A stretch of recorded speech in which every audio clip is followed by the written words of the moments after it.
తాకట్టులో ఉన్న బంగారాన్ని విడిపించి ఆ రోజు ఆన్లైన్ రేటుకే మేము కొంటాం. Sharma gold company. నమస్తే, మీరు చూస్తుంది సుమన్ టీవీ. నేను మీ కీర్తి.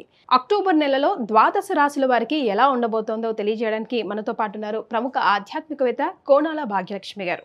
నమస్తే అమ్మా. ఓం శ్రీ మాత్రే నమః. అమ్మ, కన్యా రాశి వారికి ఎలా ఉంది, మరి ఎలా ఉండబోతోంది? ఓం శుక్లాంబరధరం విష్ణుం శశివర్ణం చతుర్భుజం ప్రసన్న వదనం ఛాయే సర్వ విఘ్నోపశాంతయే. ఓం శ్రీ మాత్రే నమః. అక్టోబర్ నెల అంటే 1-10-2024 మాస ఫలాలు కార్యక్రమానికి స్వాగతం. ద్వాదశ రాశుల వారికి ఏ విధంగా ఉండబోతోంది, ఏమిటి సంగతి అనే విషయాన్ని మనం ఇప్పుడు ఒకసారి పరిశీలిద్దాం. మరి అయితే ఈ అక్టోబర్ నెలలో చూసినట్లయితే కనుక మనకి దేవీ నవరాత్రులు ప్రారంభమవుతాయి. అమ్మవారి యొక్క అనుగ్రహంతో అందరూ కూడా దేవీ నవరాత్రులు అనేటటువంటి శుభకరమైనటువంటి విశేషాలు, మనకు జాతక విశేషాలతో పాటు ఆ విషయాలు కూడా అమ్మవారిని ఏ విధంగా ఎలా పూజిస్తే అమ్మవారి అనుగ్రహం లభిస్తుంది అని ఆలోచించేటటువంటి అతివలందరికీ కూడా దసరా శుభాకాంక్షలు. తర్వాత చూసినట్లయితే కనుక 11వ తారీఖున గురుడు వక్రగతిని వెళ్ళబోతున్నాడు. ఆ విషయం గుర్తుపెట్టుకోండి. వృషభ రాశిలో ఉన్నటువంటి గురువు గారు 11వ తారీఖున వక్రగతిలోకి వెళ్ళబోతున్నారు. తర్వాత చూసినట్లయితే 11వ తారీఖునే తులారాశిలోకి బుధుడు ప్రవేశిస్తున్నాడు. ఆ విషయం కూడా గమనించగలరు. తర్వాత 14వ తారీఖున శుక్రుడు వృశ్చిక రాశిలోకి ప్రవేశిస్తున్నాడు. తర్వాత చూసినట్లయితే 18వ తారీఖున రవి తులారాశిలోకి రవి సంక్రమణం జరగబోతోంది. తర్వాత చూసినట్లయితే కనుక కర్కాటక రాశిలోకి కుజుడు 20వ తారీఖున ప్రవేశం చేస్తున్నాడు. అయితే ముఖ్యంగా చూసినట్లయితే కనుక 30వ తారీఖున బుధుడు వృశ్చికంలోకి ప్రవేశిస్తున్నాడు. గ్రహముల యొక్క గమనాలు ఈ విధంగా ఉన్నాయన్నమాట. అయితే మనము అనుకుంటూ ఉంటాం కదా, ఏమనంటే కనుక గ్రహాల గమనాలను బట్టే మన యొక్క జాతక చక్రంలో పరిస్థితులు, స్థితి, గతి కూడా మారుతుంది అన్న విషయం మనం అనుకుంటూ ఉంటాం కదా. మరి అలాంటప్పుడు ద్వాదశ రాశుల వారికి ఈ మాసంలో ఏ విధంగా మారబోతోంది, 1-10-2024, 31-10-2024 వరకు మనం చెప్పుకుందాం. కన్యారాశి వారికి మాస ఫలాలు కార్యక్రమంలో ఏ విధంగా ఉండబోతోంది చూసినట్లయితే ఉత్తర 2, 3, 4 పాదాలు, హస్త నక్షత్రం, చిత్తా నక్షత్రం ప్రథమం, ద్వితీయ.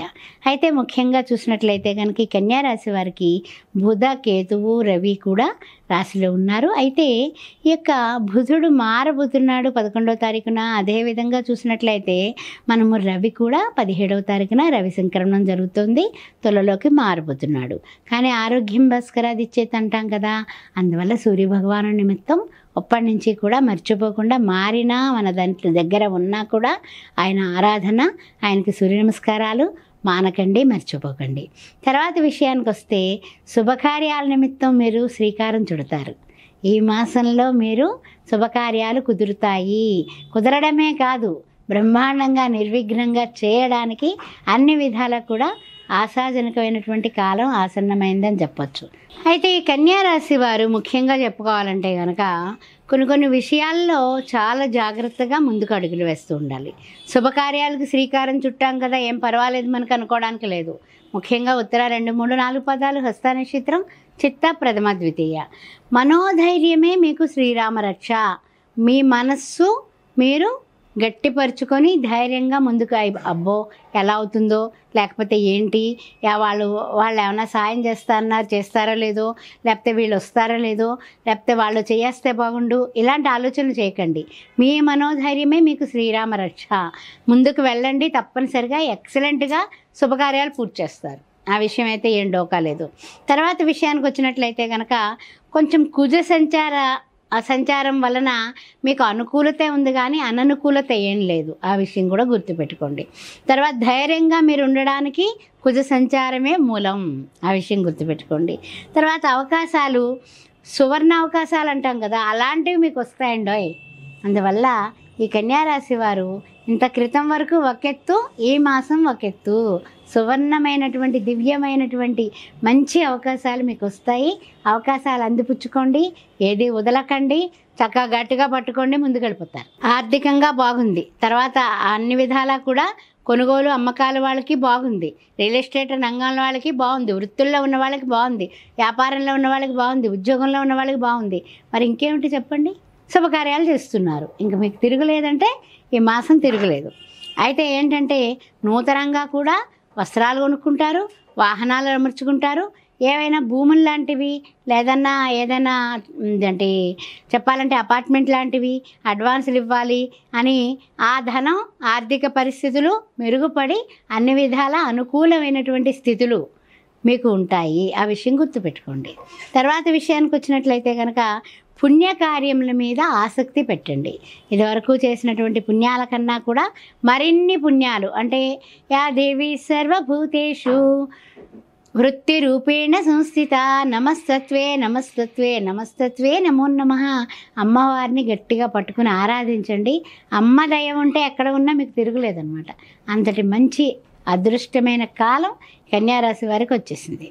అయితే ముఖ్యంగా ఏంటంటే రావలసిన బాకీలు ఇదివరకు మనం వదిలేసుకుని నీళ్లు వదిలేసుకుంటాం, ఎందుకంటే వాడు తిరిగి ఇవ్వడు, ఏం మాట్లాడు, ఫోన్ ఎత్తాడు, ఎలాగరా బాబు అని వదిలేసుకుంటాం కదా. అలాంటి బాకీలు ఈ మాసంలో వసూలు అవుతాయండి. ఇంతకన్నా ఆశ్చర్యం ఇంకేమైనా ఉందా? అవి ఎప్పుడో మనం వదిలిపెట్టేసాం.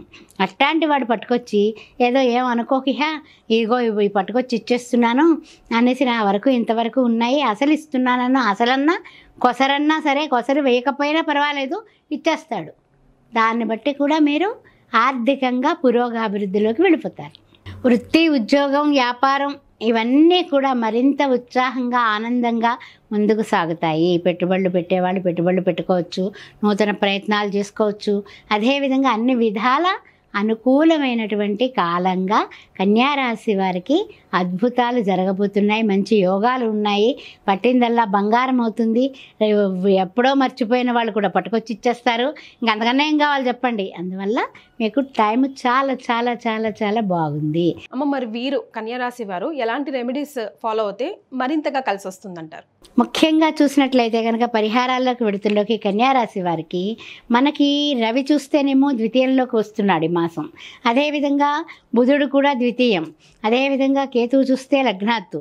అదేవిధంగా చూసినట్లయితే అన్ని విధాలా కూడా మనకి అననుకూల పరిస్థితులను అధిగమించేసాం, అనుకూలంగా ఉన్నాము. కానీ సూర్య నమస్కారాలు మానకండి, సూర్య నమస్కారాలు చేసుకోండి. ప్రతిరోజు మానకుండా విడవకుండా లక్ష్మీనారాయణని సేవించండి. ఈ మాసం మీరు చేయాల్సింది ఓం శ్రీరామ రామ రామేతి రమే రామ మనోరమే సహస్రనామ తత్తుల్యం రామనామ వరాననే 5 సార్లు ఎక్కడన్నా బయటకు వెళ్ళేటప్పుడు చదువుకొని శ్రీరామ జయరామ జయ జయ రామ అనుకుంటూ వెళ్ళండి. అది ఒకటి. రెండవ విషయం ఏమిటంటే నమస్తేస్తు మహామాయే శ్రీపీఠే సురపూజితే శంఖచక్ర గదాహస్తే శ్రీ మహాలక్ష్మీ నమస్తుతే అమ్మవారిని అష్టోత్తరంతో సేవించండి. ఇద్దరికి లక్ష్మీనారాయణలకి ఇద్దరికి కూడా చక్కగా సాష్టాంగ నమస్కారం మగవాళ్ళు, మామూలు మోకాళ్ళ మీద దండం ఆడవాళ్ళు పెట్టుకొని తప్పనిసరిగా పసుపు కుంకాలుతో అర్చించి ప్రతిరోజు కూడా శుక్రవారం మంగళవారం పూట చక్కని తీయనైనటువంటి ప్రసాదం ఎవరైతే పెడతారో అద్భుతాలు జరుగుతాయండి. మీ ఇంట ఆనందాలు వెల్లివిరుస్తాయి. ఇంకంతకన్నా ఏం కావాలి? సంతోషంగా ఉండండి, ఆనందంగా ఉండండి. అద్భుతమైనటువంటి చర్య లక్ష్మీనారాయణల యొక్క ఆరాధన చేస్తుంది. ఈ విషయం గమనించండి. ఓం శ్రీ మాత్రే నమః.